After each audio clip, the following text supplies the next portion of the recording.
Hit record. Thank you for being here, everyone. Hi, Tracy.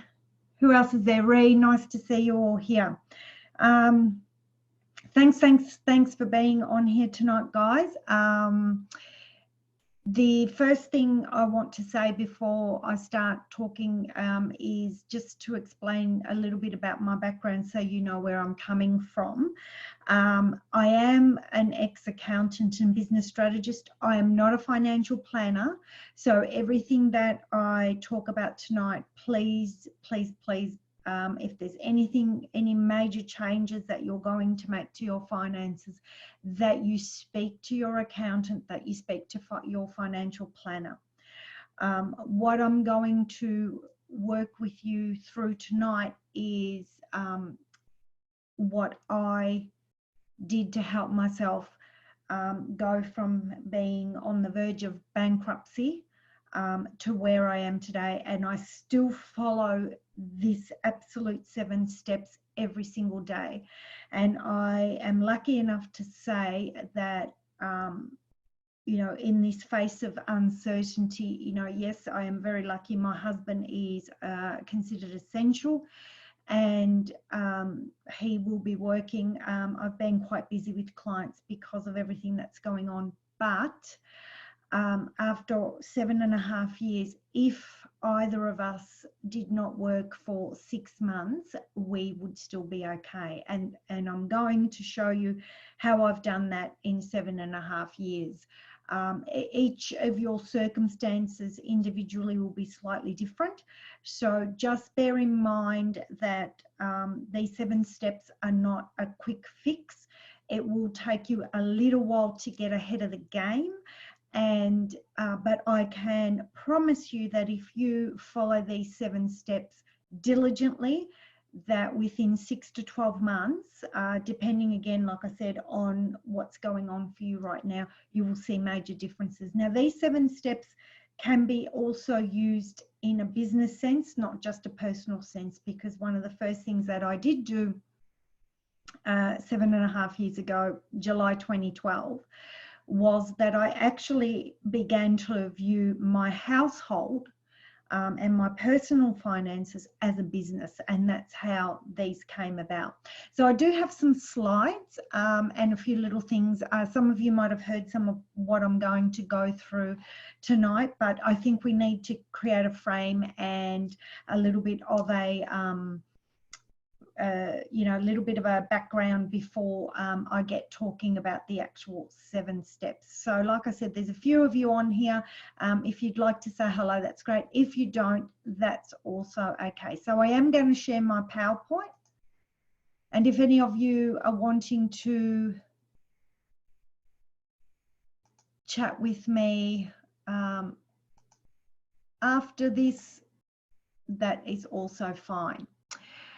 Okay, so welcome to Corona Proofing Your Finances and Beyond. The one thing that we need to understand is that while we're in a crisis currently with the corona virus and all the economic shutdowns, what you're going to learn tonight is a great way for you to establish now a routine to move yourself forward. What is going on at the moment is got far-reaching implications for quite a while. This is not going to finish within the next couple of months of when the coronavirus will be around us forever, I guess. When there's a virus, there's a virus, but the actual pandemic and crisis will finish. But the economic downfall of this will go on for ages. So, you know, 7.5 years ago, there was only one thing I knew, and that was that I would never wanted to get back to that place again, because it was a very, very scary place. So I hope that these you find these tips valuable. Please, any questions, chuck them in the chat box. I'll check that chat box, sorry guys, at the end, but please reach out as well. Okay, so just a little bit about me first. So as I said before, I am an ex-accountant and business strategist. Just before 2011, I had created my own business, which I started from zero, and had a business which I sold in 2011 with 7 employees and about 82 clients at the time. So I was doing pretty well for myself, and very proud of what I had achieved. And come July 2012, my whole life literally got turned upside down overnight.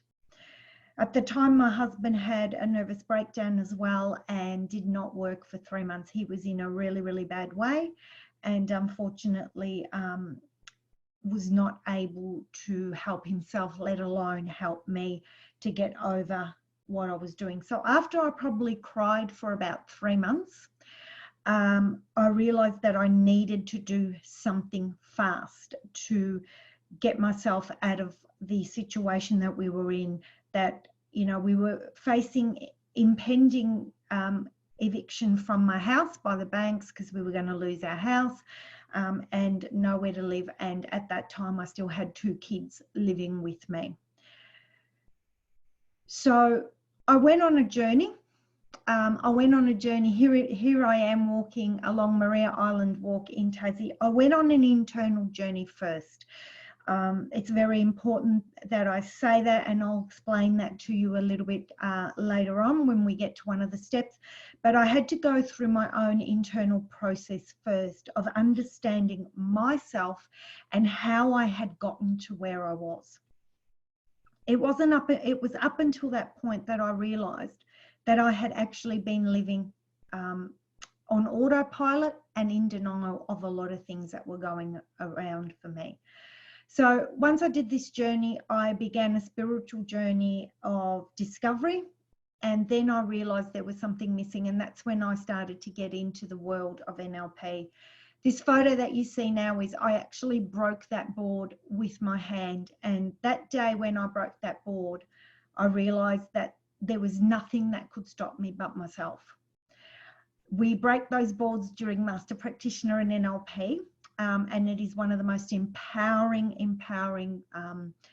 not only things that I've done, but things that I teach other people to do. And it was that day I thought, that's it, I'm going to do this, I'm going to get through this, and I'm going to turn the corner, and there's no coming back. So here's just a few photos. It was a few months after that that I actually graduated as a trainer of NLP, hypnosis and timeline therapy. The other 2 people in the picture, if you don't recognize them, that is Tad James, who actually created timeline therapy, and Adriana James, who is now, I'm honored to say, one of my mentors. And here I actually am in Sydney last year.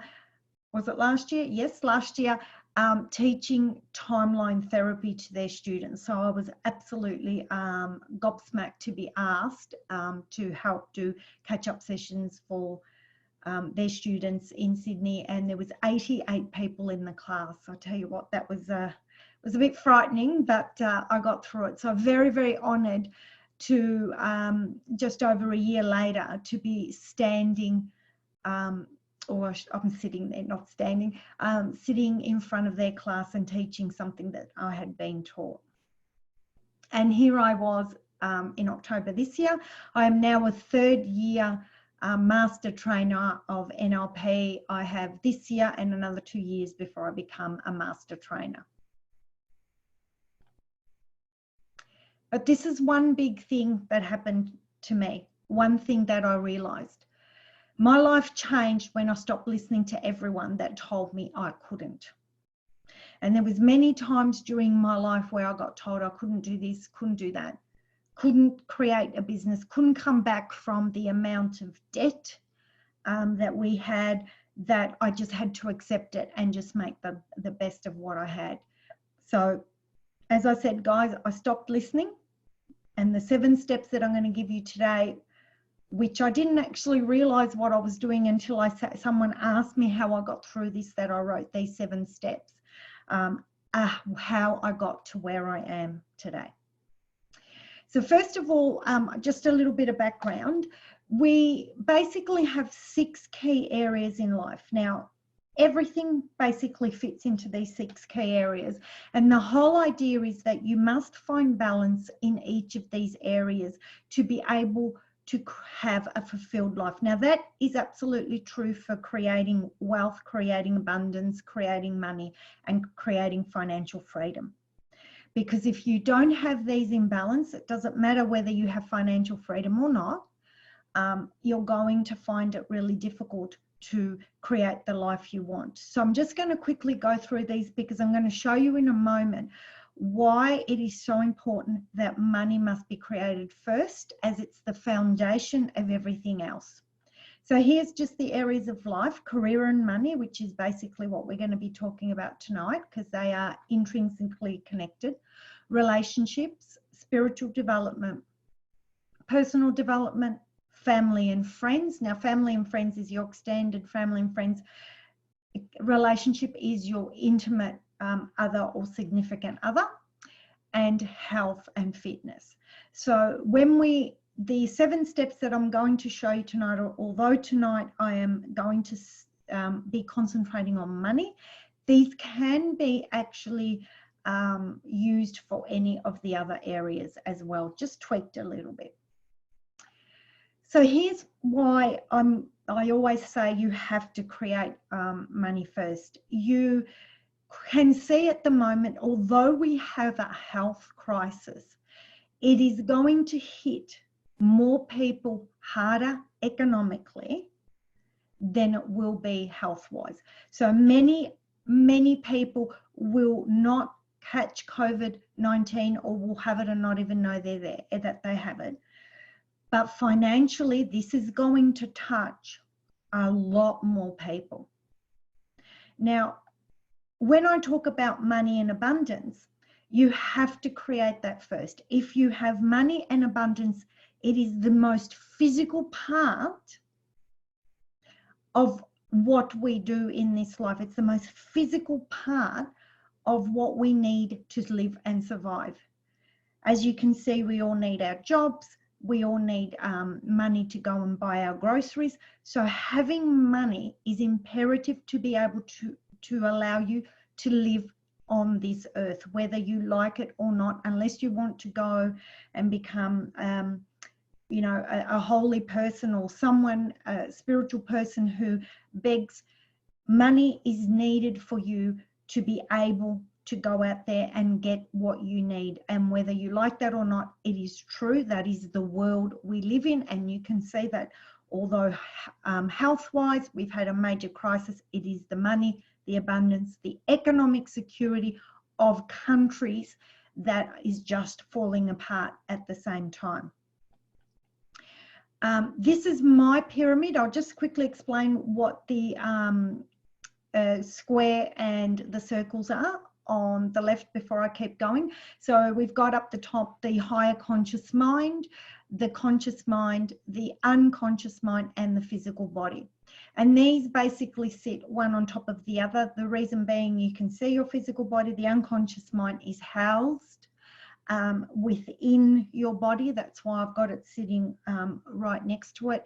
The conscious mind, of course, is, you could maybe say, is sitting inside your head. And then the higher conscious mind, whatever you'd like to call it, spirit, soul, sits on top of that. So when it comes to those areas of life, money and abundance is the foundation. Without money and abundance, you can have health and fitness. Of course, you can have happiness, you can have everything. But if you have money, this is a monetary world we live in, an economic world we live in. If you do not have money, it is harder to be healthy and fit. You can't go to the gym. It's more expensive to eat healthy food. It is also the cause of most major relationship breakdowns and fights between couples.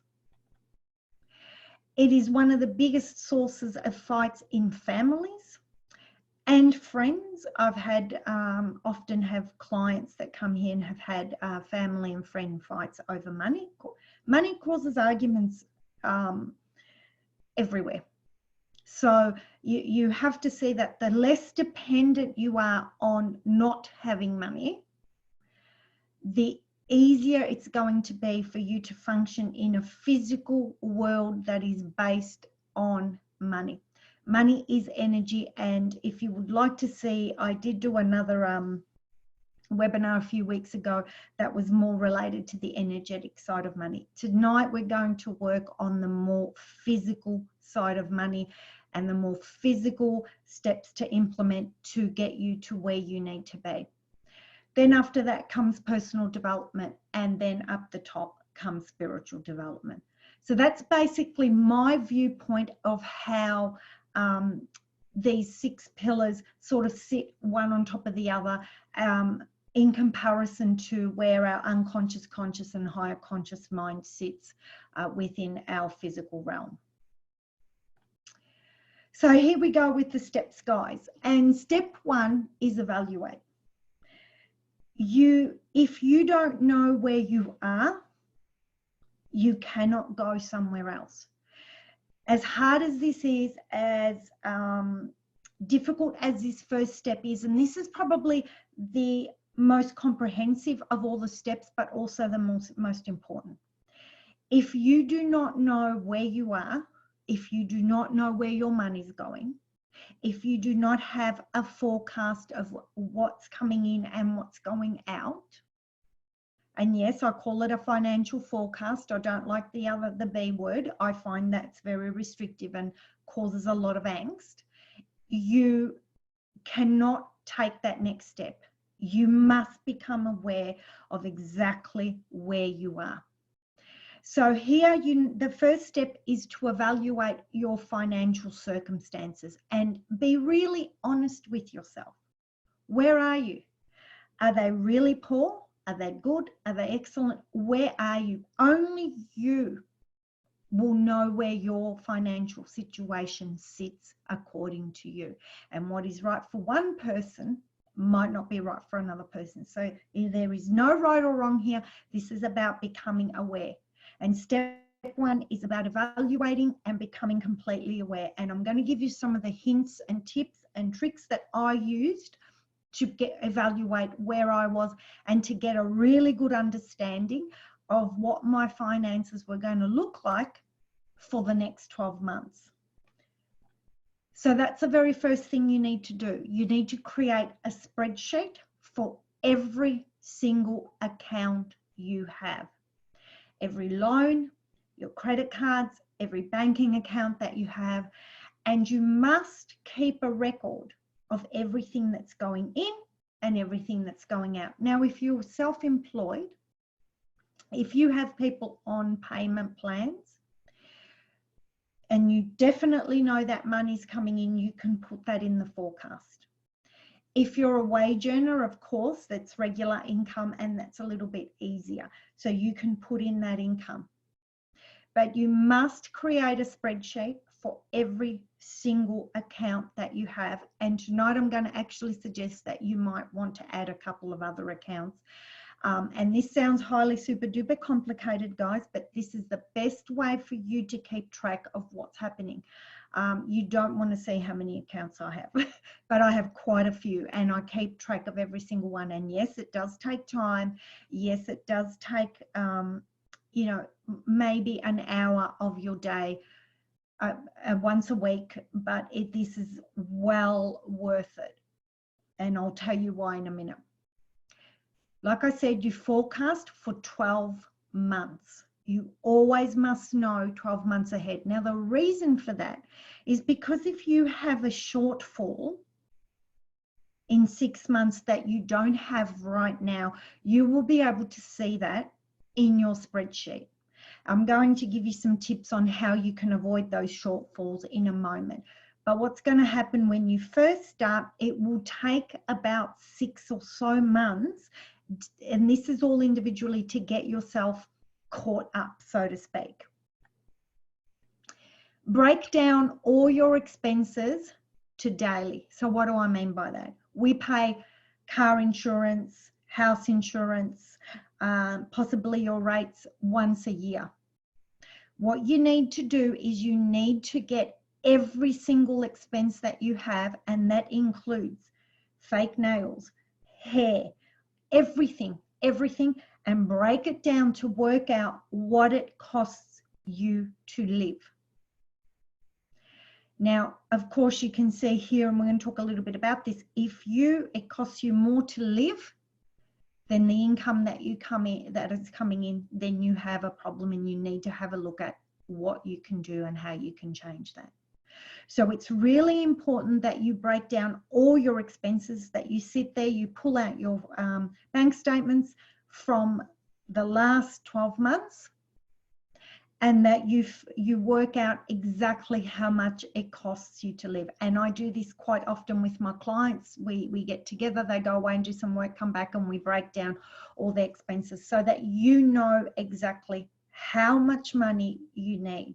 Now, one of the things that I highly recommend here is, if you haven't got this, that you have an account that you call bills, and that you actually take that money from your income and put it into your bill account, so that every time a bill comes in, you just go and pay straight out of that account, and you're not touching your savings or anything else, and you know exactly what to expect. In this, I also include things like gifts. So absolutely everything. Sit there. This will take you a little while. Exactly everything that you need to use. Now, the other thing you need to do is that you need to become aware of everything you spend your money on every day. There are going to be some things that are non-negotiables that you're going to have to spend money on.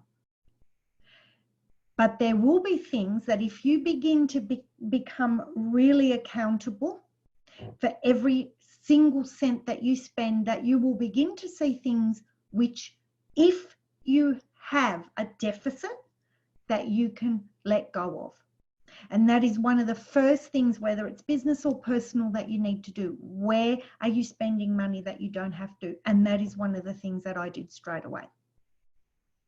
There was a lot of little perks and clerks and things that I used to do which were not necessary anymore. I do them again now, but back then I let them go.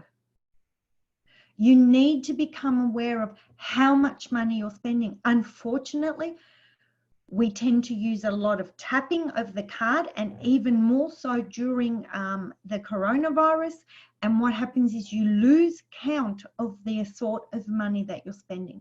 So what I would highly recommend, that if you are a person that cannot keep track of their money, that you pull out all the money that you need for everything else, put in different accounts, and that card that you use for an FPOS card, that you only have what you can spend for that week, that fortnight, that month, whenever your wages are. And when it's gone, it's gone.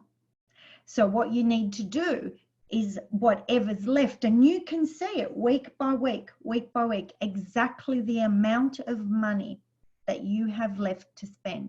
So of course, if you're wanting to buy yourself something, or go out for dinner, well, we can't do that at the moment, but buy takeaway or something like that, you can see whether you can go to Vue de Monde or whether you can afford the pub up the road. But without you becoming aware, the danger here is that you will spend, not realizing that that extra $100 that you think you have in your bank account today, you're going to need in 3 weeks. So this will make you completely aware, and it's very scary, but I guarantee you guys, this is so worth it. And I still do this. I do this for my businesses, and I do this for my personal. And every single Friday night, I sit there and I calculate it. It is all pretty much auto set, but occasionally I'll have to put in, you know, if I've gone and done some extra spending or stuff like that. So I always know exactly how much money I can spend every single week. And if I can't spend something, I just don't. So really important that you understand that, guys. Now, corona warning. For anyone who at the moment, and this is really important, and again, I highly urge you to speak to your financial advisor, to go and speak to your accountant. There is a lot of government stuff happening at the moment, a lot of government grants. a lot of being told that we can suspend bills, that we can, not pay our mortgage for 6 months. Massive warning here, guys. Make sure that you are aware of what the consequences are at the end. I do know that if you suspend your mortgage, that you still need to catch up on the repayments later. I also know that I believe if you suspend your bills, which you can do at the moment, that you have to catch up on them later. I believe rent to be the same. So be really careful for 2 reasons. Number one, if you're really, really struggling, I'm not saying not to do this, but if you do this, make sure that you put the extra repayments, that you have a really good understanding of what's going on, and that you put the extra repayments into your spreadsheet for later on, because you can get caught. And this will also show you, because if you do pull money out of your super, that's another one as well, and you can pull up to $20,000 out of your super. If you do this, there are major consequences. I saw on the news the other day that if you actually don't pay your mortgage, I can't remember exactly what, I think it was for the average mortgage here in Australia, that it will actually add $22,000 to your loan. So here you're able to see whether you really need to get some assistance, or whether there are other things that you can do to see you through for a little while. Okay, so I'm not saying not to get anything. I'm not saying to get anything. I'm saying make sure that you are fully informed before you go into any of these government things. Make sure that you understand exactly what the consequences of it are. And if you do, make sure that then it is in your spreadsheet for later on, because I don't know what's going to happen and how lenient the banks are going to be at the end of 6 months if we don't pay our mortgages. So just food for thought. I highly recommend that if anyone is thinking of pulling out super, of stopping their mortgages or anything like that, that they go and have a chat to their accountant. Okay, so I hope that makes sense, guys. So that is step number 1. Without fail, you need to know where you're going. Where you are right now, and fully looking at it and know this isn't about judging yourself. This isn't about beating yourself up. This is just awareness so that you can see where your money's going and whether there's anything you can do to change the situation right now. Okay, step 2 is to set some goals. Now I use SMART goals. I'm just going to use these tonight. I'd use SMART goals I could teach for an hour. So we're just going to use the formula that's here very quickly, which is set some goals. You need to know, where are you going? What do you need? I'm going to tell you a couple of little things about goals when it comes to finances, when you're trying to control what's happening in a short term of something like this coronavirus. But you need to have a clear goal, clearly identify what it is that you need, define the goal in measurable terms. With money, that's very easy because you can put a dollar figure onto it. Choose a goal that's realistic and manageable. Be very, very careful that you don't create a goal that is something that you can't manage. And this is why I've said to you about the suspending of bills, suspending of mortgage, and all those other sorts of things.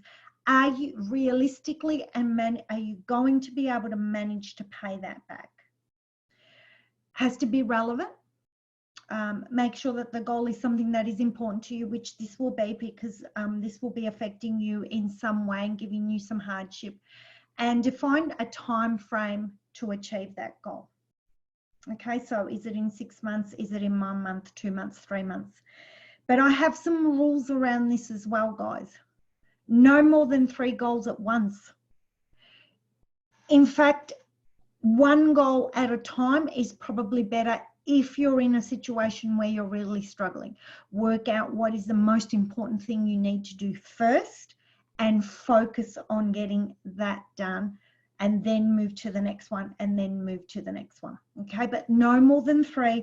Remember, if you're got financial struggles, you need to be really careful where you're taking your money. And one of the things that I highly also recommend, and again, speak to your financial advisor and your accountant, is that at some stage you will want to be starting to put some money away.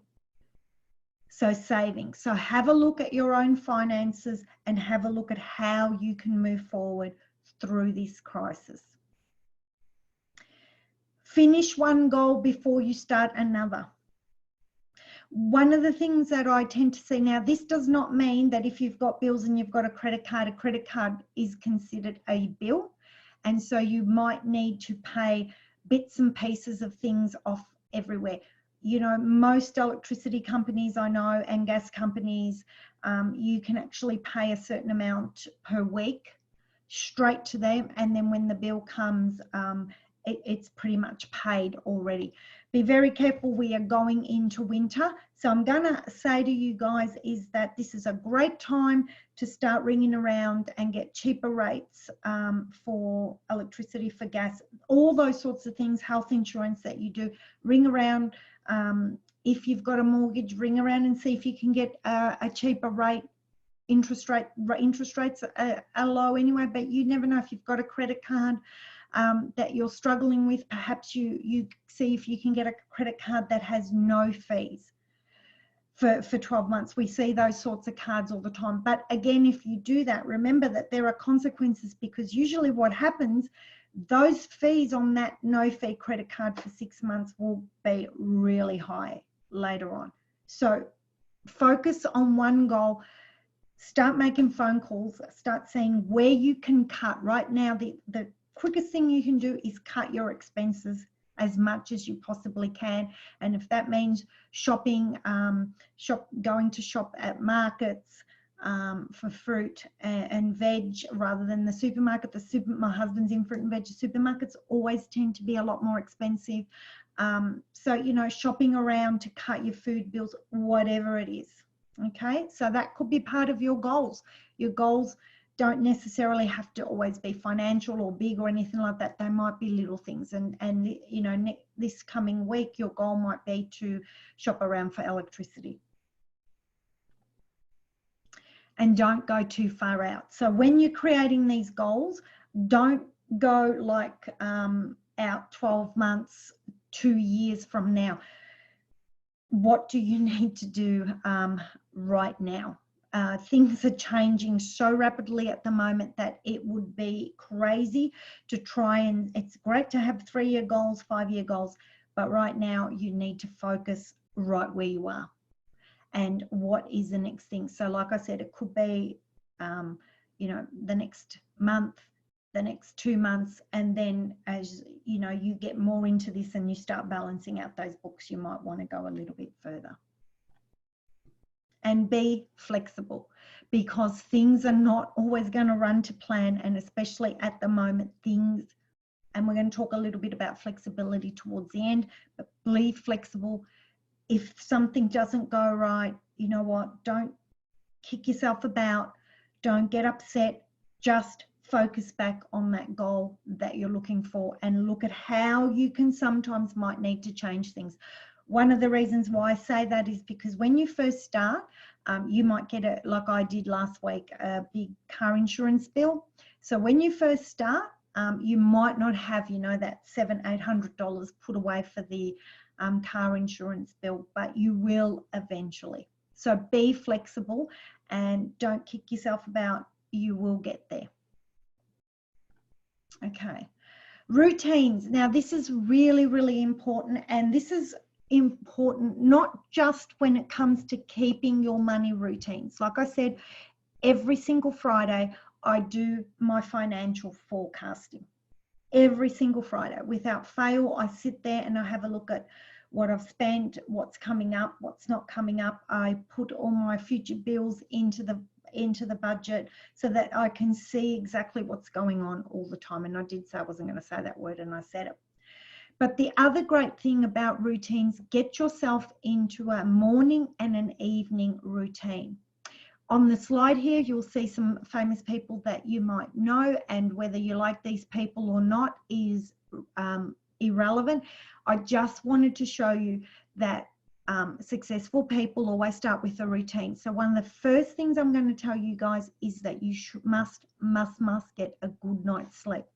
You cannot function with clarity and calm if you wake up in the morning exhausted. It's just not going to happen. So make sure you get 8 hours of sleep, and make sure that you go to bed the same time every night. Like I said, we've got a few. I'm not going to read them because you can read those, but there's a few little routines you might want to get yourself into. So perhaps in the mornings you might want to do a little bit of visualization or meditation. Tony Robbins says there, visualization, how you will make your day be. So how will you envisage your day? Do a little bit of a meditation to calm yourself down, whatever works for you. I also highly, highly recommend that you do an evening meditation as well, or some form of evening routine and ritual. So routines are things that you're going to do ongoing. These are not one-offs. We're going to talk about some of the one-off things later. Routines is something that you're going to do every day, every week, every 3 months. Even your goals should be evaluated regularly. So what routines are you going to implement in your day, in your week, to create now this financial freedom that you're after? Okay, and one of the routines might be when your wage comes in every week. And I highly recommend that if you're wanting to take money to different accounts, that you set up direct debits rather than you jumping on and having to manually do it. Just set all direct debits so that the money goes into with all the accounts that you need. So what routines? There could be routines, could be that you're going to go shopping at Queen Vic, if you're in Melbourne, Queen Vic Market every Saturday to get your fruit and veg cheaper. Whatever it is, these are ongoing things that you need to now establish, and they are not just the physical routines. You need to have clarity of mind to be able to function and make the right decisions. So have a think about what works for you, because what works for one person doesn't necessarily work for another. So that is step 3. So daily routines, morning routines, nightly routines, weekly routines. Whatever you need is what you need to create for you, and you should have all of those. Distractions. So distractions is basically what takes us away from our why, or what leads us to our why. So you need to have a look at, if you are not saving money, if you're actually on this webinar at the moment and going, this is too hard, I can't do this, you need to begin to have a look at what is it that's actually taking you away from what you want. Now, it could be another area of that wheel, or it could be other things that are going on, but it is important that you find out if you can't save, if you don't want to save, if you don't have any money and you still got to get that pair of shoes, which is something that I used to do. I used to just buy stuff all the time to fill me emotionally. What is going on for you? So you need to find out what your distractions are. If you cannot create your goals, and usually, guys, if you're not creating your goals in one area, you're not creating your goals in the other areas as well.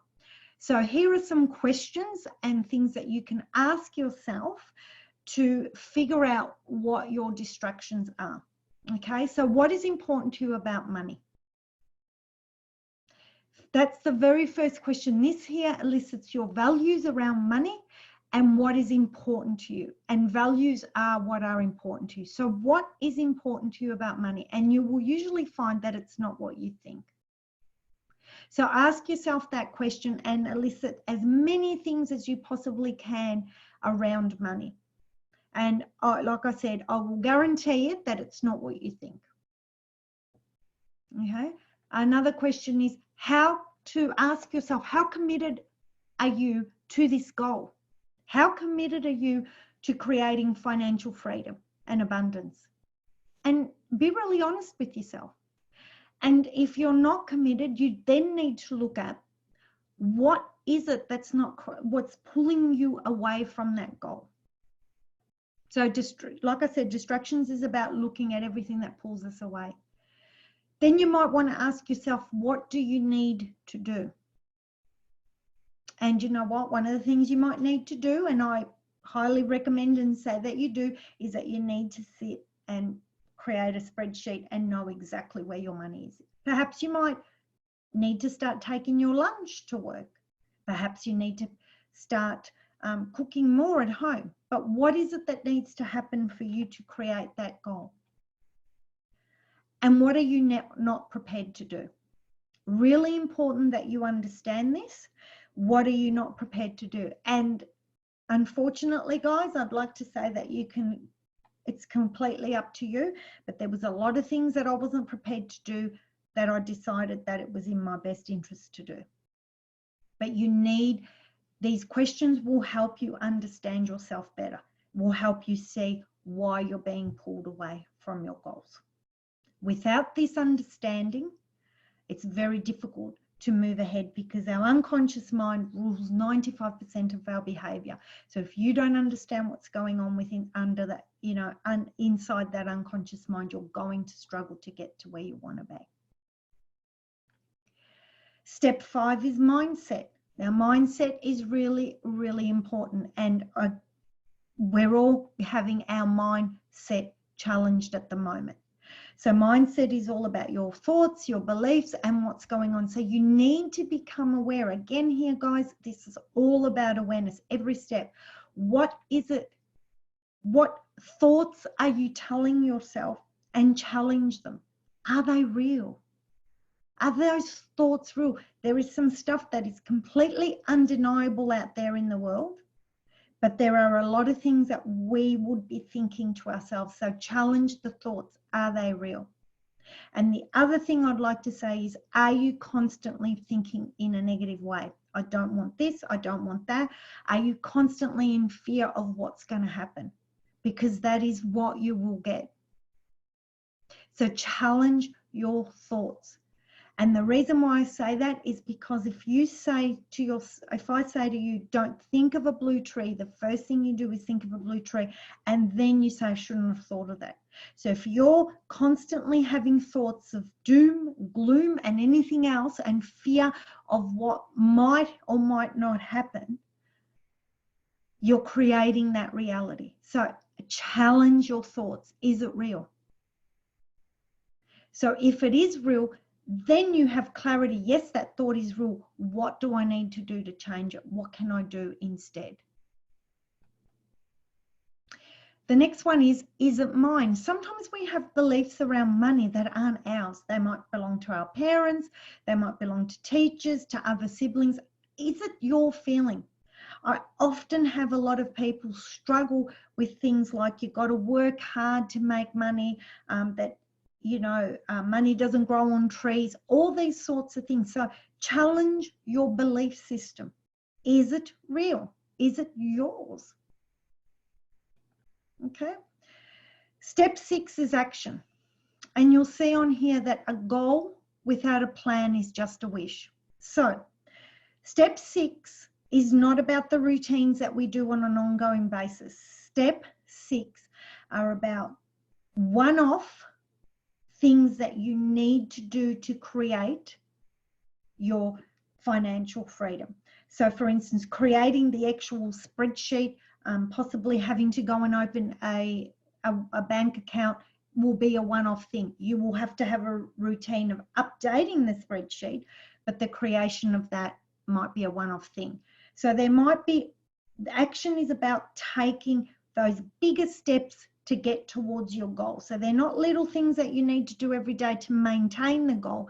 They are big things that you need to do. And so jumping on this webinar tonight was a form of action. So let's have a look. So what actions are stepping stones to your goal?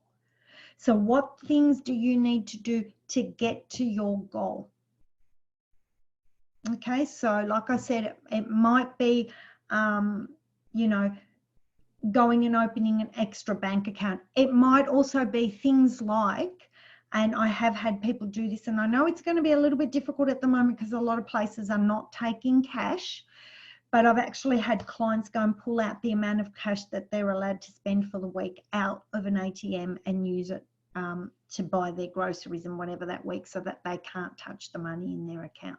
For you, because of where we are at the moment, what you might want to do is you might want to, you know, get another FPOS card that you only leave the money that you can spend that week in that FPOS card. So action is one-off things. They are stepping stones toward your goals, because your goal will have little stepping stones to get there.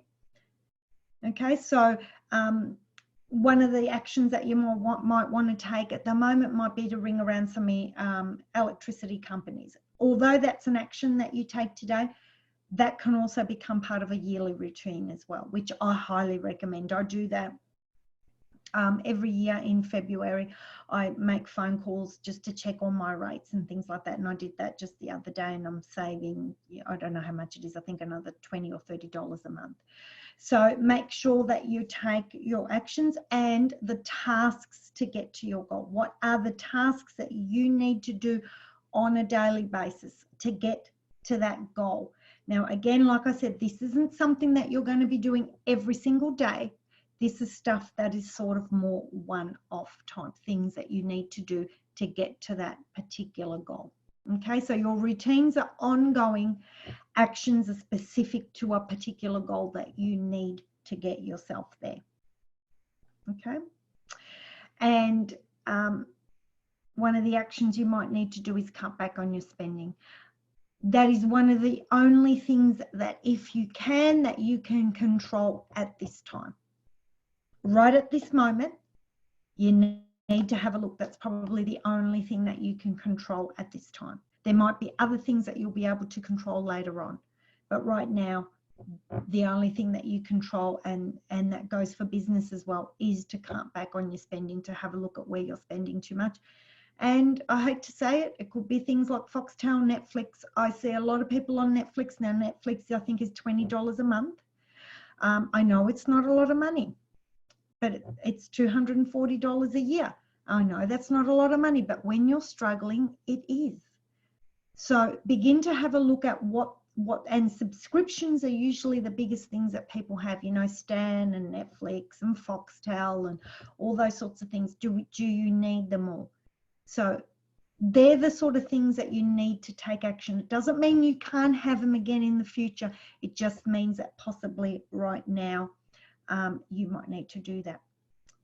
And make calls to reduce your spending. I've already spoken about this. So ring the banks, you know, and look at your options. Is it better to try and get, you know, pay interest only, or rather than not pay off your mortgage at all? As I said, you need to get professional advice. I don't know your circumstances individually, so I can't help you. And there's the corona warning again. If you take action and take money out of your super, stop your mortgage payments, get the government, there's a government loan, I believe, I didn't even look into it, that needs to be paid back. Any of those sorts of things, stop your bills, any of those sorts of things, be aware that there will be consequences. So make sure that before you do any of that, that you are fully informed. Really important, guys. And step 7 is be flexible. You need to have flexibility. Unfortunately, things are changing at the moment at 100 miles an hour, and you need to have flexibility in what happens every day. If you are a business owner, you might need to pivot in your business. You might need to do things a little bit different, which is what we're all doing online. You might need to change your niche if you're a coach, because I know there's a few coaches on here. So There's a couple of other things that you can do. How else can you make money? If you look at your spreadsheet and there's a downfall, and I've seen some great people already doing it on Facebook, and that's that they're decluttering their houses and they're selling excess stock, excess clothes, excess things that they don't want. There are people giving some of that stuff away as well, but there are a lot of people who are selling things that they really don't need in their house. We've all got stuff that we don't use. There could be someone out there that could use it. How else can you make money? Once at the moment we're social isolating, so you can't go to a market, so you can't use the online platforms, eBay, all that sort of things. But once we get back out there, can you start going to a bric-a-brac market? Can you sell your clothes secondhand? Or do you just need to maybe pivot? I can tell you at the moment that if you start making hand sanitizer, it's a massive business. If anyone wants to know how to do that, I can let you know, because I actually have made my own. Okay, so how else can you make money? Think about outside the box. How else can you bring some income if there is a downfall that you need to make up? Okay. Where do I need to make changes? So you need to be flexible. There might be some things at the moment that you're not going to like that you have to do. And it is short-term pain for long-term gain. And I guarantee, guys, that if you take that short-term pain, it is worth it in the end. It's hard when you're going through it. It feels terrible. I know you can get upset, but there are some amazing gains to be had if you make the changes that you need to make right now, okay? And the other way you need to be flexible is you need to pull yourself out of an emotion quickly. Now, this is for clarity reasons as well. Now, yes, I do not advocate pushing or denying your emotions. You need to feel your emotions, but you need to understand your emotions. So if you're upset, if you're in fear, go back to some of the questions that I put in some of the other slides. Is it real? Is it mine? Because when you are in a state, and let me tell you guys, I cried for 3 months and then I had to stop because the money ran out. So when you're in a state of depression, sadness, anxiety, you cannot think clearly. So what you need to do is not to deny it, not to push it away, but to go through it and understand why you're feeling that emotion and move quickly. So they are basically, guys, the 7 steps. These 7 steps, and we're getting close to the hour. I'm probably going to go over just a little bit because I do want to take questions. If you follow those 7 steps, I actually have planners, which I can show you that I follow those 7 steps. I'm just going to pull my planner here on a page that, I don't know if you can see it. I've got the 7 steps listed down the side of the page, and I run those 7 steps every single week in basically all the areas of my life. I sit on a Friday night, I do the finances. On a Sunday night, I tend to evaluate lots of my other things. And I run those 7 steps religiously so that I constantly know where I'm at. Now, this is not about being in control. This is just about knowing where I'm at. Because if you don't know where you're at, you don't know what you need to do to get to where you want to go. And if you don't know where you want to go, the unconscious mind doesn't know where to lead you. So with that said, and I will, I'm just going to finish this slide and then I will come back to see if there's any questions. So please, I'm hoping there's some questions there. If not, you can reach out to me. Here are my contacts for anyone who wants to know. That's my phone number and my admin email.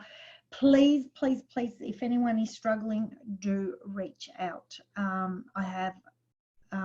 Would love to be able to chat with you and help you if you are struggling. Do not do this on your own. I know that I struggled for many years on my own before I found help. And one of my passions is to make sure that people do not struggle on their own. So guys, what's next? First and foremost, I would like to say that I'm happy to have a chat 15 to 30 minutes with anyone who is struggling, who needs a little bit of advice. Remember, I will not give you specific financial advice, but I'm happy to guide you if you're wanting to move in a certain direction. And I also have coaching and mentoring with people around their businesses and their money situations as well. That's my forte. That is my background. It's what I used to do for businesses years and years ago. I used to go in and restructure their whole finances, and I believe that you should run a household very similar to a business. But what I do have coming up is an amazing 8-week online program called Transform Your Money Frequencies. This program will start on May the 13th and finish on July the 1st. You have a membership site that you go into. In that membership site, those 7 steps are stepped out for you with questions and everything that you need to know. You will have me to support you in that. And this 8-week program is not just what we covered tonight. It is a basis of working spiritually, mentally, emotional, and everybody week by week. We touch not only on one of the emotional, mental, physical, spiritual bodies, but we also week 3 through to week 8 do the 6 money frequencies that I downloaded, which I've used over and over again with people.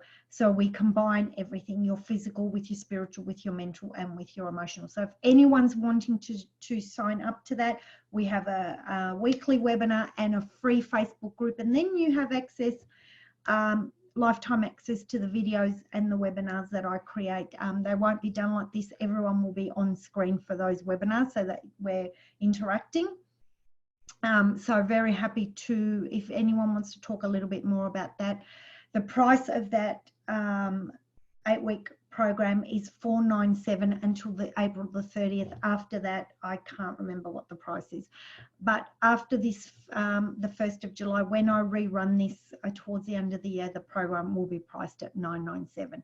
So if you're wanting to take that opportunity, I would love to have you, but let's have a chat to make sure that it is for you. So I'm going to stop sharing now.